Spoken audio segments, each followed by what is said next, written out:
What's up, THS? I'm Mrs. Smith from the library. My book for this week is a survival story that's fast-paced, action-packed. It takes place in a dystopian setting. There's some magical realism and a little bit of romance. This is by Cherie Demeline, and it's called The Marrow, Thieves.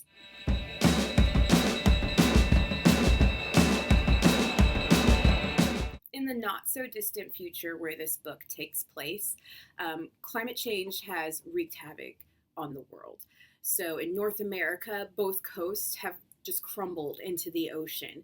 The narrow strip of land that remains is overpopulated. It's poisoned by industrial waste.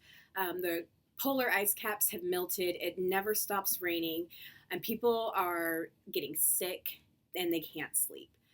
Everyone except for indigenous people, those would be Native Americans, have lost the ability to dream. So they're working 20-hour days, they're not sleeping, they're not dreaming, they're all depressed. It's a global catastrophe.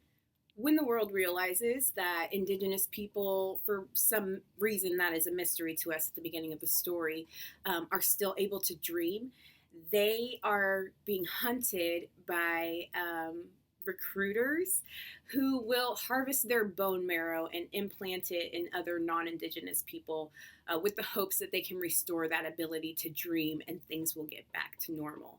And that's the problem that's plaguing our main character, Frenchie, at the beginning of this story. From the very first page of this book, Frenchie is on the run.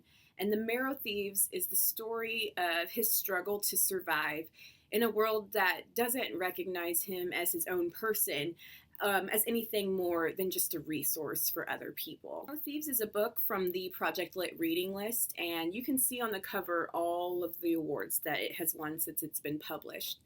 Cherie Demeline, the author, is from Toronto. She's Indigenous herself, so this is an own voices, own stories novel. This is another young adult fiction novel, so this is a made-up story that was written for readers your age.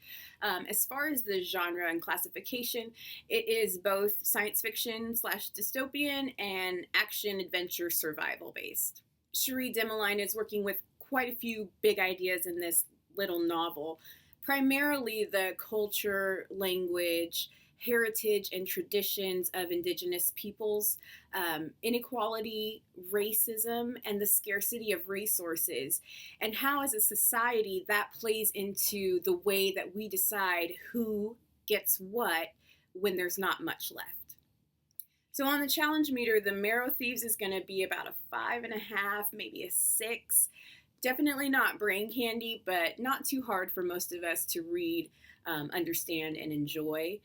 What I personally found the most difficult about reading this book was the use of indigenous names and words that I had never heard pronounced before. But that's what YouTube is for. I was able to look them up and hear them pronounced so that I was hearing them correctly in my head when I was reading it. It's only about 200 or so pages, so not too long. And like I said, it's fast-paced, so it just keeps moving. You'll be through with it in no time. There's a little something in this book for all readers, whether you're a reader who wants a fast pace, your characters are in trouble and on the run, or you want the background of the characters you're reading about and you want like a well-developed main character like Frenchie. If you like romance, we've got that in here too. Magical realism, it's dystopian, science fiction.